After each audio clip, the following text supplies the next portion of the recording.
तो स्वागत है फिर से आप सभी लोगों का सिजोफ्रेनिया की पार्ट थर्ड के अंदर। आज जो है अभी तक अपन ने जो है सिजोफ्रेनिया की डेफिनेशन पढ़ ली है, उसके जो इटियोलॉजिकल फैक्टर या पॉजिटिव फैक्टर है उनके बारे में अपन ने डिस्कस कर लिया है। उसके पॉजिटिव एजेंट के बारे में डिस्कस करने के बाद नेक्स्ट जो है अपन ने उसके अंदर जो है अपन ने जो सिजोफ्रेनिया का क्लासिफिकेशन जो है वो पूरा अपन ने देख लिया। यहाँ तक अपन ने पढ़ लिया। अब अपन को आगे जो पढ़ना है वो पढ़ना है सिजोफ्रेनिया के साइन एंड सिम्टम की, किस टाइप से सिजोफ्रेनिया के साइन एंड सिम्टम वगैरह आते हैं और उसका ट्रीटमेंट वगैरह क्या होता है, डायग्नोसिस वगैरह क्या होता है, डायग्नोस्टिक इवोल्यूशन वगैरह क्या होते हैं, उन सब चीज़ों के बारे में आज जो है अपन डिस्कस करेंगे। ठीक है, तो शुरू करते हैं जल्दी से। तो सिजोफ्रेनिया के साइन एंड सिम्टम, तो आपके जो दो स्विस साइकियाट्रिस्ट थे जिन्होंने सबसे पहले सिजोफ्रेनिया के बारे में बताया था, यूजेन और ब्लूरल, उन्होंने जो आपके जो सिजोफ्रेनिया के जो साइन एंड सिम्टम है इनको दो पार्ट के अंदर डिवाइड किया। फर्स्ट के अंदर आते हैं प्राइमरी सिम्टम। ठीक है, तो जब जो आपके प्राइमरी जो सिम्टम है, अगेन इनको भी एक जो रूल्स है उसके आधार पर जो है डिवाइड किया, तो उसको अपन बोलते हैं फॉर ए सिम्टम। ठीक है, प्राइमरी सिम्टम जो होते हैं उनको अपन क्या बोलते हैं, फॉर ए सिम्टम भी बोलते हैं। अब ये फॉर ए सिम्टम होते क्या है? फॉर ए के अंदर देखो पहला जो आपका है वो है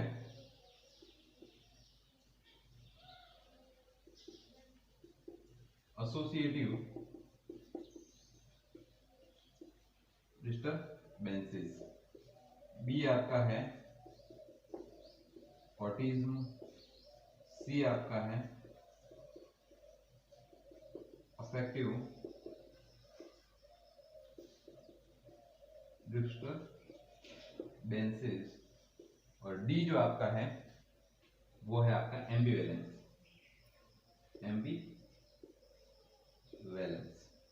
अब होते क्या है ये फॉर है, उसने ये फॉर है बताए। ए से जो पहला है उससे आपका हो गया एसोसिएटिव डिस्टरबेंसेस, दूसरे से आपका ऑटिज्म हो गया, तीसरे ए से आपका अफेक्टिव डिस्टरबेंसेस हो गया, और फॉर ए से आपका एम्बिवेलेंस हो गया। अब ये होते क्या है, एसोसिएटिव डिस्टरबेंसेस फर्स्ट, तो ये किससे रिलेटेड है, थॉट से रिलेटेड। किससे? थॉट से रिलेटेड प्रॉब्लम है एसोसिएटिव। देखो एसोसिएशन का मींस क्या होता है, यानी कि जुड़ा होना, और इसके अंदर क्या है, थॉट से रिलेटेड डिसऑर्डर होगा, यानी कि उसकी थॉट प्रोसेस क्या हो जाएगी, अल्टर हो जाएगी। थॉट जो है उनके बीच में कॉम्बिनेशन नहीं होगा, यानी वो जो भी आइडियाज करेगा, जिस भी टाइप की वो आइडिया करेगा, जिस भी टाइप की थिंकिंग करेगा, उसके बीच में कोई रिलेशन नहीं होगा, उसके आइडियाज के बीच में कोई रिलेशन नहीं होगा। अगर वो कोई अपनी बात कहना चाह रहा है तो उन बातों के बीच में, ठीक है, उनके बीच में भी कोई रिलेशन नहीं होगा। जैसे वो कोई भी अगर एक वर्ड बोल रहा है तो किस टाइप से बोलेगा, जैसे एक कुत्ता आ रहा है और फिर कुत्ता घर के अंदर गया और बिल्डिंग गिर गई, यानी कि वो जो भी बात बोल रहा है उसके बीच में कोई रिलेशन नहीं होगा। तो इस टाइप का जो डिस्टर्बेंस या इस टाइप के जो सिम्टम देखने का मिलता है उसको आपको कौन सा बोलते हैं, एसोसिएटिव डिस्टर्बेंसेस बोलते हैं। ठीक है, नेक्स्ट होता है आपका ऑटिज्म। ऑटिज्म ये होता है, ये भी आपके थॉट से रिलेटेड होता है। ठीक है, इसके अंदर भी क्या थॉट अल्टर हो जाता है, इसके अंदर भी थॉट होता है, लेकिन इसके अंदर क्या होता है, उसकी जो बात होती है, उसकी जो बोलने के जो तरीका होते हैं, यानी कि बोलने के जो तरीके होते हैं वो जो है मैच नहीं करते। ठीक है, यानी कि वो अपने जो भी बात है, थिंकिंग है, वो आइडिया उनका जो है मेंटेनेंस नहीं कर पाता। इसके अंदर भी थॉट से रिलेटेड डिसऑर्डर होगा ऑटिज्म के अंदर, लेकिन इसके अंदर क्या होता है कि उसको फैंटेसी होती है। क्या होती है? फैंटेसी, यानी वो डे ड्रीमिंग करेगा। क्या करेगा? डे ड्रीमिंग, अपनी जो बातें या पुरानी जो बीती बातें उनको लेकर वो डे ड्रीमिंग वगैरह करता रहेगा। तो इस टाइप का उसके अंदर थॉट डिस्टर्बेंसेस देखने को मिलता है। नेक्स्ट है आपका अफेक्टिव डिस्टर्बेंसेस, ये जो है आपके मूड से रिलेटेड है। किससे रिलेटेड? मूड से, यानी कि इसके अंदर आपके मूड डिसऑर्डर आएंगे। क्या आएंगे? Mood disorder. देखो अफेक्ट अपना जो है वो किस चीज से रिलेट करता है, मैंने ये पहले ही बता दिया था डेफिनेशन के अंदर कि आपका जो अफेक्ट है वो आपके मूड या फिर आपके इमोशन है उनसे रिलेट करता है। तो यहाँ पे क्या होगा, मूड डिसऑर्डर्स होगा, उसका मूड जो है वो अल्टर हो जाएगा, कभी मेनिया की कंडीशन के अंदर चला जाएगा, कभी डिप्रेशन के अंदर चला जाएगा, कभी उसको बाइपोलर मूड डिसऑर्डर हो जाएंगे, कभी उसका मूड फ्लैट हो जाएगा।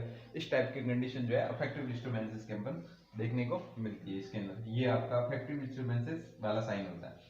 लास्ट आपका एम्बिवेलेंस। एम्बिवेलेंस के अंदर क्या होता है, dual idea about one thing, यानी किसी एक वस्तु को लेके वो क्या है, 2 से 3 आइडिया देता रहेगा, यानी कि एक्स्ट्रा जो है आइडियाज देता रहेगा। तो ये होते हैं आपके फॉर ए सिम्टम होते हैं। ठीक है, ये आपका प्राइमरी सिम्टम होता है, और इनको डिवाइड किया था प्राइमरी या सेकेंडरी सिम्टम के रूप में। आपके जो स्विस साइकियाट्रिस्ट थे यूजेन और ब्लूरल, उन्होंने जो है इसको डिवाइड किया। ठीक है, अभी नेक्स्ट अपन जो देखेंगे वो देखेंगे अपन सेकेंडरी सिम्टम क्या क्या होते हैं।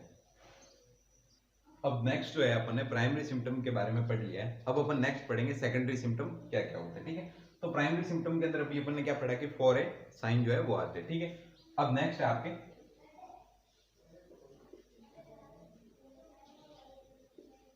Secondary symptom. ये भी किसने डिवाइड किए थे, यूजेन और ब्लूरल ने।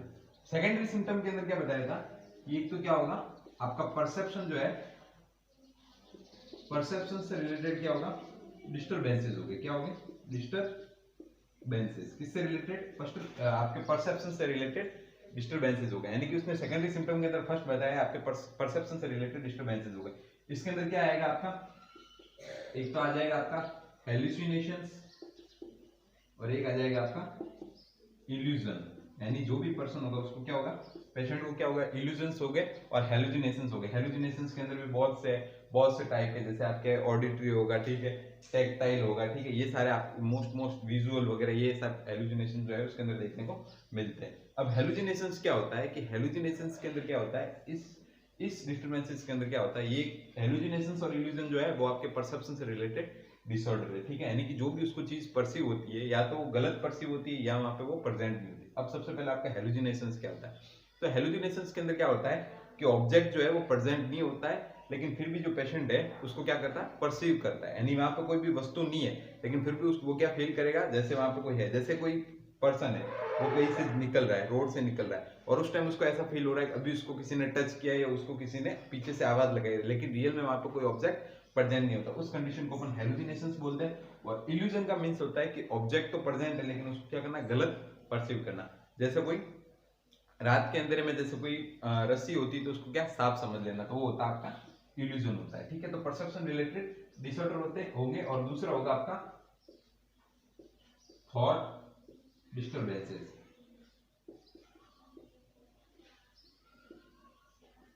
एक आपका परसेप्शन, दूसरा आपका थॉट। थॉट के अंदर क्या आएगा, थॉट के अंदर आपको देखने को मिलेगा ये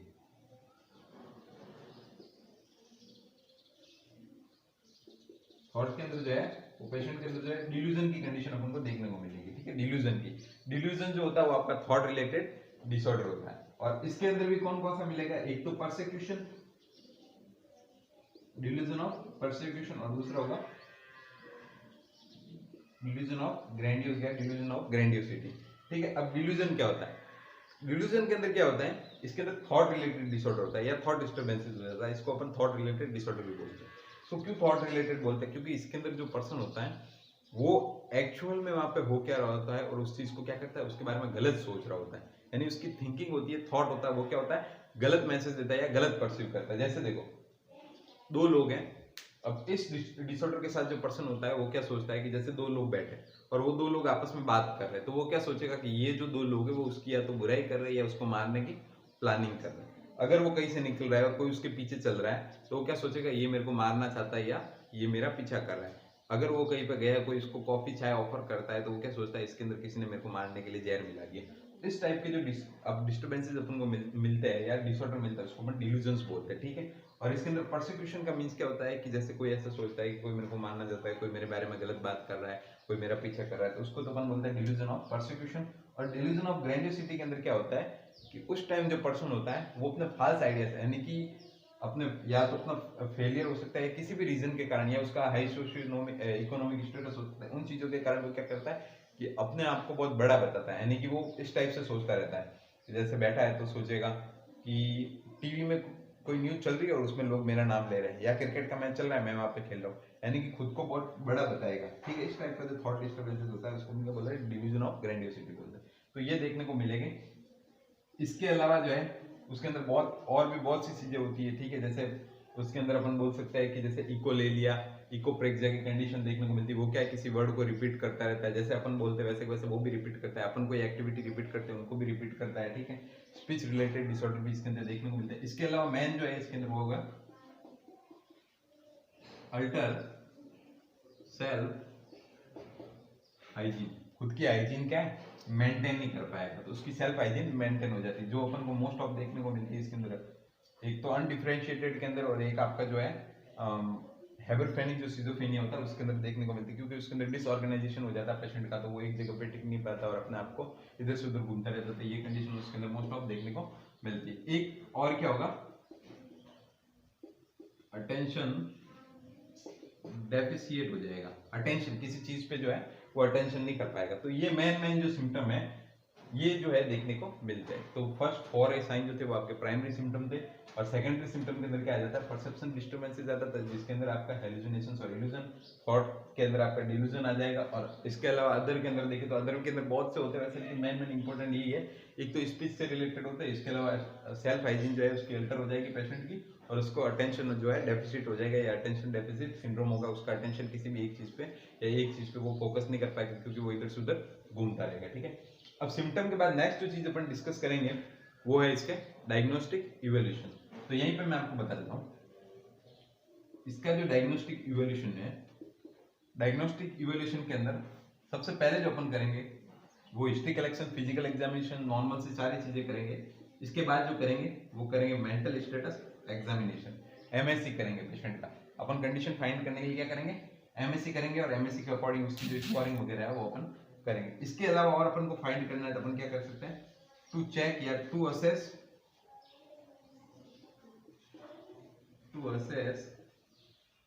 बाय ICD-10 क्लासिफिकेशन। अब नेक्स्ट कंडीशन को, या अब अगर अब भी अपन को कंफर्म नहीं हुआ है डायग्नोसिस, तो अपन क्या करेंगे, ICD-10 जो क्लासिफिकेशन है आपका डिजीज का, उसके अकॉर्डिंग उस कंडीशन को क्या कर लेंगे, चेक कर लेंगे, तो उससे अपन को जो है डिजीज कंडीशन का जो है पता चल जाएगा।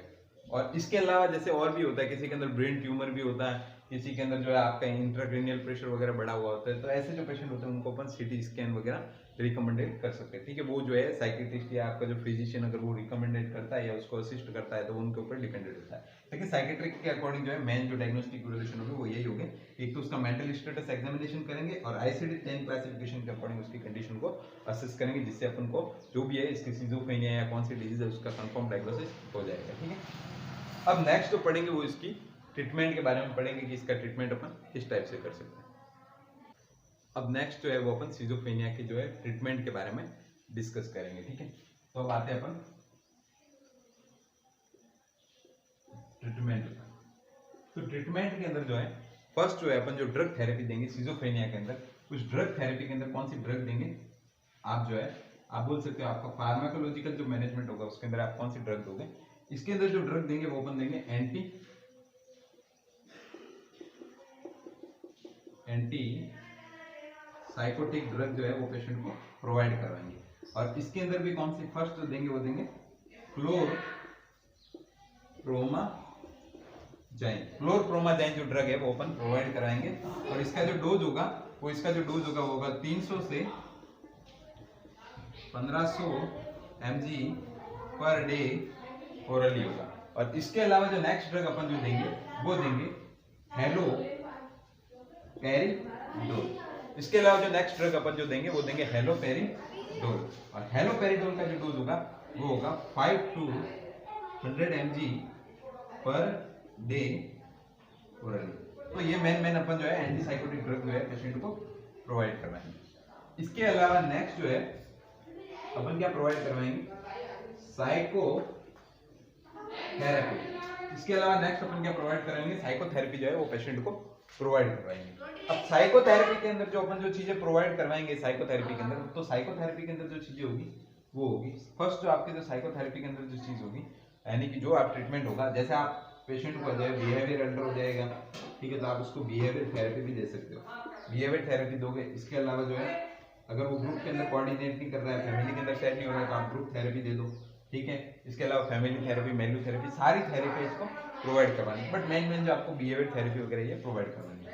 और लास्ट में आपकी जो फिजिकल थेरेपी होगी उसके अंदर जो है आप जो है ECT थेरेपी जो है वो आप प्रोवाइड करवाएंगे। तो ये आपका सिजोफ्रेनिया का कंप्लीट ट्रीटमेंट और कंप्लीट इसकी कौन सी थेरेपी होगी, किस टाइप का आप जो है इसके अंदर जो आप ECT जो है किस टाइप से प्रोवाइड करवाओगे, ये इसका कंप्लीटली ट्रीटमेंट हो गया। थैंक यू, सिजोफ्रेनिया अपना कंप्लीट हो गया। Thank you.